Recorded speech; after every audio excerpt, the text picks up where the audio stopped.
Hey there, John Bice, beautiful Sarasota, Florida, EXP Real Estate and the Florida for Boomers Network. More questions answered for you about Florida real estate, but this time it's about construction. Believe it or not, I'm still having people tell me they do not want a wood frame house. Can't remember the last time I even saw a wood frame house, but they don't construct wood frame houses anymore. Now, the closest thing that we would have to that would be block construction on the bottom and wood frame on the second story if you were looking at two-story homes. But most of the construction companies now go block on block, so you don't have to worry about that. But I wrote about 10 things down, so we will answer questions for you about this. So you can have peace of mind, because everybody says they want the highest hurricane standards. They want anything after 2005 that was built, you're going to have the highest hurricane standards in the state of Florida. And they keep updating them. So anything that's built after 2020 is better than 2005. So it just keeps getting better and better. So as I said, our homes are block construction. What they're built on is a concrete slab, and they've improved this system immensely over the years. The way they used to do it is clear the land, put a frame down, put the slab down, and then where they had built up that sand, it would settle and you'd start having settling cracks. So now what they do, they build up that area. Then they build a moat around that area. So when the concrete slab goes down, then there's concrete around that slab, like a moat all the way around the house. So that settling is probably 95% less than it used to be. Now, that being said, will you have some settling cracks? Absolutely, you will, but it's not going to be like they used to be. And it's not really a major concern. I mean, there can be major concerns, but the way they do these now, yeah, you're not going to have the big settling cracks like you used to have. So concrete block on a concrete slab with a moat around that concrete slab filled with concrete. So next is the windows. It's required for a new home or anything after 2005, actually, to come with a minimum of hurricane shutters. Now, during the construction process, buyers can choose to have impact windows installed. Huge expense to do that, probably $18,000 to have that done in an average size home here. We bought a home 5 years ago. You may have seen some of my other videos. 1983 construction, we put storm windows in. So the guys who were installing our windows were laughing and surprised the windows just hadn't fallen out, because the screws they used back then were like this long. Now they're about 6 inches long. They go all the way into the concrete blocks on all the sides. So that's number 2, the storm shutters and impact windows. Storm shutters are great. Never used one in my whole entire life.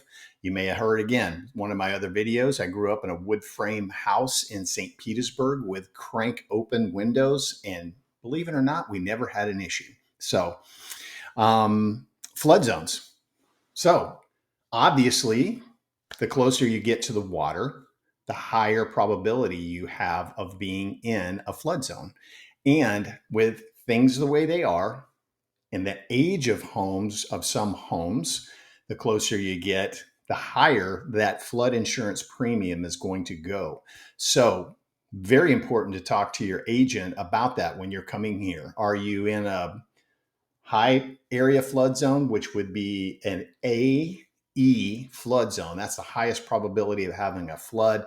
And then they go down from there all the way to like what Lakewood Ranch is, an X zone, not a probability of having flooding. We're 11 miles from the coast. So something to be aware of. And then if you buy an older home like I have, built in 1983, make sure of that, because the newer homes are built up on a mound somewhat. You'll have a slight incline on your driveway, but then they're built up. And then that concrete slab is poured, and then the home is built. So that's number three, I guess. Know your flood zones. The closer you want to be to the water, I have a lot of people saying, oh, I want to be able to walk to the beach. Okay, well, that's not only going to come with a price on the home, but a price on the insurance and flood insurance, two separate things there. So make sure you're very aware of that. Always use a Florida insurance person. Don't use somebody out in California. Okay. Use a Florida insurance person. If you're working with me, I've got the guy you need to talk to. So always use a Florida insurance person. They know what you need here in the state of Florida. Hurricanes. Yes, we have hurricanes. Again, homes built to the highest hurricane standards. But do people in the Midwest have tornadoes? Do people in the Northeast have blizzards? Do I compare it? I mean, people act like a hurricane comes along and the whole entire state of Florida is affected and devastated and wiped out, and we have to start all over again. Well, a hurricane will typically last a day. Now, the last one that went by, the power company actually shut our power off, and they were doing zones, turning things back on. And it took us 3 days to get power back. I think that's the longest I've ever been without power. But on the flip side of that, we don't have 6 months of absolutely gloomy, dismal, rainy, snowy, icy weather. We have a hurricane now and then, and we have summertime too.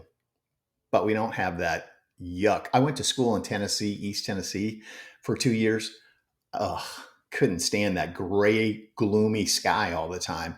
I think we have something like 285 days of sunshine here. Pretty nice, I have to admit. There's different levels of waterfront. Okay. There's condos on the Gulf of Mexico, and we have homes on the Gulf of Mexico.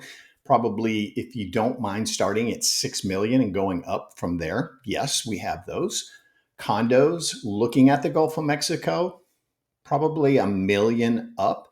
But if you are, let's say again, in Lakewood Ranch, we call a waterfront home a lake. Now, if you're from the north and you've seen just these massive lakes where people are, hundreds of people out on boats and everything. Yes, it's not that. These lakes that we have are basically retention ponds for the rain to run off the streets and off the yards into. Okay, so that is considered waterfront property also. We have homes on canals here in the Intercoastal Waterway and Sarasota Bay. But please understand that a home on the water, any kind of water here, I don't care if it's a lake, I don't care if it's the Intercoastal Waterway. I mean, a minimum, a bare bones minimum of $650,000. Okay. So I get people saying, yeah, John, we want to be on a canal, to get out to the Gulf of Mexico, pool home, 3-bedroom, 2-bath, budget of like 450 to 5. Yeah. If that's your budget, we need to readjust. Okay. Either you don't want to spend the money to be on the water, or somebody's been lying to you and your grandparents lived here in 1970 and that's the prices people remember it. But yeah, no. If you got let's say a 3-bedroom, 2-bath pool home on the Intercoastal Waterway or a canal, you're probably talking starting at 800,000. That's realistic. Okay. Now, if you got one that absolutely needed to be updated, 100% updated, new roof, resurface the pool, do all those kind of things, you might knock 100 off of it, but you're not going to be in the $450,000 range. Okay. So waterfront properties. Roofs. We have 2 types of roofs here, basically. Actually, 3. We have shingle roofs, we have tile roofs, and we have metal roofs. From what I understand, once you put a metal roof on, you're done. Very, very, very expensive to do, but evidently you're done, and you have to make sure it's approved for the community in which you live in. Tile roofs are beautiful. They're no more secure than a shingle roof. They're beautiful to look at, and there's several different designs. And it's not the top layer of your roof that necessarily goes bad. It's what's underneath, either the tile or the shingle. And they have new ways of doing roofs now with the tar paper, and then they have another layer of stuff that they go down with. So they're very, very secure. But an example I saw the other day from the guy who put my roof on my house, he did a video about a tile roof. So you're unaware, one of the tiles has slipped out of place slightly, and then the sun and rain is hitting that particular area, and you're completely unaware that it's there. And then all of a sudden, you've got a roof repair. Okay. It's not replace the roof, it's a roof repair. Same thing with a shingle. A shingle can be blown out of place and you don't even know it. I call it pinhole leaks all the time when I give an example. And you got this small little drip. And if that's in your attic, then you got moisture up there. You got to make sure that's taken care of. So it's a long, long process. You have to. I know you have these in basements in the north. You have those leaks that go on and you don't know it. So same type of thing. Pools. Probably 9 out of 10 people that I talk to from the Northeast, Midwest that are coming to Florida cannot fathom not having a pool here, living here. So again, it depends on the community. If you're in one of these resort style 55 plus communities that have these amazing pools, you may want to reconsider that. Our pool is beautiful to look at. Our dogs absolutely love it. I've probably been in our pool in the last year 6 times, and that's pushing it. My wife has been in there, I can tell you, twice. So absolutely beautiful to look at. Nice to build your lanai around and everything. If you're planning on being a snowbird, remember you have to have somebody maintain that for you year round when you're not here. That's typically about $120 to $30 a month. So, of course, you can, if you're living here, you can do it yourself. Not me, because I can turn a pool green like that. So I have a pool service converted from the chlorine pool to the saltwater pool. We do actually like that much better. So those are things to think about. You can add on a resale home about excuse me, $100,000 to a home that has a really nice pool. And if you get into a pool on a lakefront lot with a beautiful view, then you just keep going and going and going. There's a basic pool. Then there's a pool where it has a walk-in area where you can put a chair there. There's a pool with waterfalls. There's a pool with waterfalls and fire pits. So you can see, you can get kind of crazy with pools. Lanai areas is what we call anything on the backside of our house. It's called the lanai. Growing up, it was a porch, but it's a lanai now. So very important because we spend so much time this time of the year from November through April on the lanai. Sliding glass doors open. Just beautiful this time of year. So that is what, excuse me, all of a sudden I'm coughing, we call lanais. So make sure that area is big enough for what you want. Do you want an outdoor kitchen? Do you want to mount a TV out there? Do you want running water? Obviously, electricity would be out there if you have a TV. Gas line, if it's a gas community, you want to make sure you have that. And once you do all those things, is there enough room there if you added an outdoor kitchen to still put whatever you want, table, chairs out there? So it's very important that you know what size lanai that you want. Also, some verbiage for you: townhome villa. Okay. Here in the state of Florida, a townhome is multi-levels. Typically, what you're going to walk into is a garage on the first level, and you may have a living area, kitchen, living area on that first level. And then upstairs, you're going to have all the bedrooms, 3 bedrooms, 2 baths, or 2 bedroom, 2 bath. That's a townhome here. We do have 3-level townhomes as well. We have townhomes where you open the front door and it's a staircase to go up to the living area. Okay, so townhome. Villa is an attached unit. Okay, so you can have 2 units attached, 4 units attached. That's all I'm familiar with here.